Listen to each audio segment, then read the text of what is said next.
Magandang araw po sa inyong lahat. Malugod ko kayong tinatanggap sa ating espesyal na video ngayong araw. Dito ninyo masisilayan ang ganda at kabigha-bighaning likha ng Diyos sa pamamagitan ng ating mga kuha mula sa himpapawid. At kasabay nito ay ibabahagi ko rin ang mga banal na salita, aral at mensahe mula sa Biblia na tiyak na magbibigay liwanag, lakas at pag-asa sa bawat isa sa atin. Ang nilalaman at layunin ng video na ito ay buong pusong inaalay ko lalo na sa aking mga minamahal at tapat na tagapagsubaybay sa lahat ng masisipag na manggagawang Pilipino dito sa ating bansa, sa ating mga minamahal na OFW na nagtatrabaho at nagsakripisyo sa malayong lugar para sa kinabukasan ng kanilang pamilya, sa ating mga kagalang-galang na nakakatanda at mga senior citizens,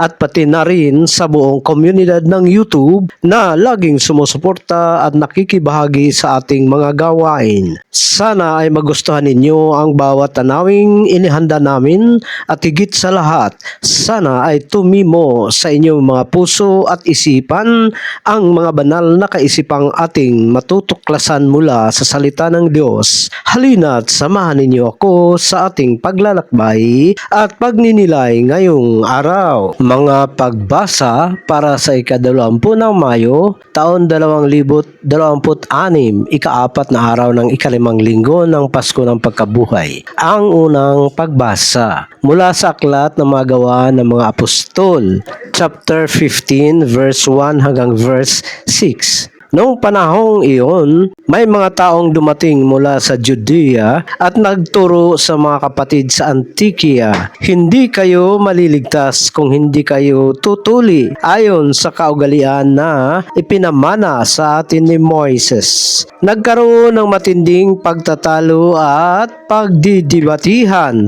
sina Pablo at Bernabe laban sa kanila. Kaya't ipinasya ni na Pablo at Bernabe at ng iba pang sa kanila na umakyat sa Jerusalem upang makipag-usap tungkol sa isyong ito sa mga apostol at sa mga matatanda. Ipinaghatid sila ng simbahan sa kanilang paglalakbay at habang sila ay dumadaan sa Phoenicia at Samaria, isinilaysay nila ang pagbabagong buhay ng mga Hintil at labis na ikinatuwa ito ng lahat ng mga kapatid. Pagdating nila sa Jerusalem, tinanggap sila ng simbahan, ng mga apostol at ng mga matatanda at isinalaysay nila ang lahat ng ginawa ng Diyos sa pamagitan nila. Ngunit may ilang kasapi ng sekta ng mga Parisiyo na naniniwala kay Jesus at tumindig at nagsabi, "Kailangang tuliin ang mga Hentil at utusan silang sumunod sa kautusan ni Moises." Nagkatipon nga ang mga apostol at ang mga matatanda upang pag-usapan ang bagay na ito. Ang salita ng Diyos. Tugon ng Salmo. Salmo chapter 122, verse 1 hanggang 2, verse 3, verse 4 AB, verse 4 CD hanggang verse 5. Tugon. Nagagalak ako nang sabihin nila sa akin, "Pumunta tayo sa bahay ng Panginoon." Nagagalak ako nang sabihin nila sa akin, "Pumunta tayo sa bahay ng Panginoon." Nakatayo na ngayon ang ating mga paa sa loob ng iyong mga pintuan, o Jerusalem. Tugon. Ang Jerusalem ay tinayo tulad ng isang lungsod na mahigpit na nabuo at nagkakaisa. Doon umakyat ang mga lipi ng Panginoon ayon sa utos ng Israel upang magpuri sa pangalan ng Panginoon. Tugon. Doon nakalagay ang mga luklukan ng paghatol, ang mga luklukan ng sambayanan ni David. Hilingin ninyo ang kapayapaan para sa Jerusalem. Magkaroon nawa ng kapayapaan ang mga umiibig sa iyo. Tugon. Ang Ebanghelyo mula sa mabuting balita ayon kay San Juan, chapter 15 verse 1 hanggang verse 8. Noong panahong iyon, sinabi ni Jesus sa kanyang mga alagad, "Ako ang tunay na puno ng ubas at ang aking ama ang nagsasaka. Ang bawat sanga na wala namang bunga sa akin ay tinatanggal niya at ang bawat sanga na namumunga ay nililinis niya upang lalo pang dumami ang kanyang bunga. Kayo'y mga malilinis na dahil sa salita na sinabi ko sa inyo. Manatili kayo sa akin at manatili ako sa inyo. Tulad ng sanga na hindi makapagbunga sa sarili kung hindi manatili sa puno, gayon din kayo. Hindi kayo mamumunga kung hindi kayo manatili sa akin. Ako ang puno ng ubas, kayo ang mga sanga ang nanatili sa akin at ako ay kanya. Siya ang namunga ng sagana, sapagkat kung hiwalay kayo sa akin, wala kayong magagawa. Ang sinumang hindi manatili sa akin ay parang sangang itinapon at natutuyo. Tinipon ang mga ito, inihagis sa apoy at sinusunog. Kung kayo'y mananatili sa akin at ang mga salita ko'y mananatili sa inyo, hingin ninyo ang anumang inyong nais at ibibigay ito sa inyo. Dito lumalwalhati ang aking ama sa inyong pagbubunga ng sagana at sa iyong pagiging alagad. Ang mabuting balita ng Panginoon. Ang mga mensahe ng mga pagbasa. Ang mga binasa natin ngayong araw ay may iisang mahalagang aral at paalala para sa ating lahat. Lalo na sa inyo na aking mga minamahal na taga-subaybay.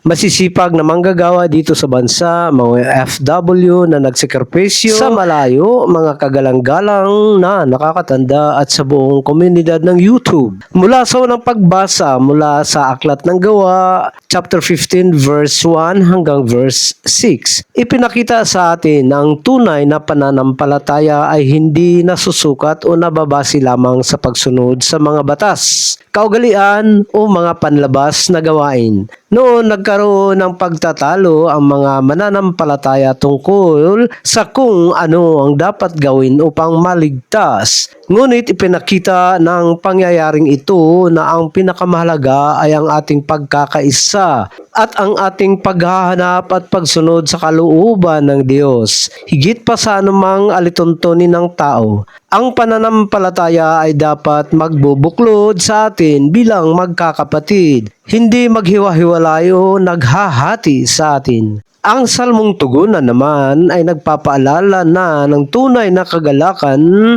at kapayapaan ay matatagpuan kapag tayo ay lumapit sa Diyos at nagkakaisa sa kanyang tahanan. Kasama rin sa ating pananampalataya ang pagmamahal at paghingi ng kabutihan para sa ating kapwa, pamilya at buong komunidad. At ang pinakabuod at pinakamalinaw na mensahe ay mula sa Ebanghelyo, mula sa aklat ni Juan, chapter 15, verse 1 hanggang verse 8, kung saan inilahad o inihalin tulad ni Jesus ang kanyang sarili sa puno ng ubas. At tayo naman ay mga sanga. Sinabi niya, "Ako ang puno ng ubas, kayo ang mga sanga, ang nananatili sa akin at ako ay sa kanya. Siya ang namumunga ng sagana, sapagkat kung hiwalay kayo sa akin, wala kayong magagawa." Ito ang pinakamalaking paalala para sa bawat isa sa atin. Lahat ng ating ginawa, pagtatrabaho, pag-aalaga ng pamilya, pagharap ng mga hirap at pagsubok, pagtulong sa kapwa ay walang tunay na halaga, tagumpay at kahulugan kung tayo ay hiwalay kay Jesus. Siya ang ating lakas, pag-asa at buhay. Sinabi rin na ang Ama ang naglilinis o nagpupungos sa atin. Ang mga pagsubok, hirap at hamon na dumarating sa ating buhay tulad ng pagod sa trabaho, pangungulila sa pamilya o mga sakit at kahinaan ay ginagamit ng Diyos upang palakasin tayo, linisin ang ating puso at gawin tayong mas matibay at mas mabuting tao. Ginagawa niya ito upang lalo pa tayong makapagbigay ng kabutihan at pagmamahal sa iba. Ang kabuuan ng mensahe natin ngayon ay ito: manatili tayong makakabit at nakasandal kay Jesus sa lahat ng oras, sa ginhawa man o sa hirap. Kapag tayo ay mananatili sa Kanya, tayo ay magbubunga ng kabutihan, katapatan at pagmamahal. At ito ang pinakamagandang paraan upang luwalhatiin natin ang Diyos at patunay tayo ay tunay niyang mga alagad. At yan po ang ating pagninilay at ibinahagi ngayong araw. Mula sa ganda at kabigha-bihagang mga tanawing nilikha ng Diyos hanggang sa mga banal na aral at mensahe mula sa kanyang salita. Umaasa ako na ang lahat ng ating pinag-uusapan ay nag-iwan ng liwanag, lakas at pag-asa sa bawat isa sa inyo. Ang lahat ng ito ay buong pusong inaalay ko lalo na para sa inyo, sa aking mga minamahal at tapat na tagapagsubaybay, sa lahat ng masisipag at manggagawang Pilipino dito sa ating bansa, sa ating mga kababayang OFW na nagsakripisyo at nagtrabaho sa malalayong lugar para sa kinabukasan ng inyong pamilya, sa ating mga kagalang-galang na nakakatanda ng mga senior citizens na ating inspirasyon at gabay, at pati na rin sa buong komunidad ng YouTube na laging sumusuporta at nakibahagi sa ating mga gawain. Dalhin ninyo po sa inyong pag-uwi at sa inyong pagpapatuloy sa araw-araw ang paalala. Manatili tayong nakakabit kay Jesus dahil siya ang ating buhay, lakas at lahat-lahat. Naway laging sumainyo ang pag-iingat, kalakasan at masaganang pagpapala ng Diyos sa bawat hakbang at pagsubok na inyong haharapin. Maraming salamat po sa inyong oras, pagtitiwala, walang sawang suporta. Huwag po nating kalimutang magmahal sa kapwa at laging magpapasalamat sa Diyos sa lahat ng bagay. Hanggang sa muli nating pagtatagpo sa ating susunod na video. Paalam at pagpapalain nawa kayo ng may kapal.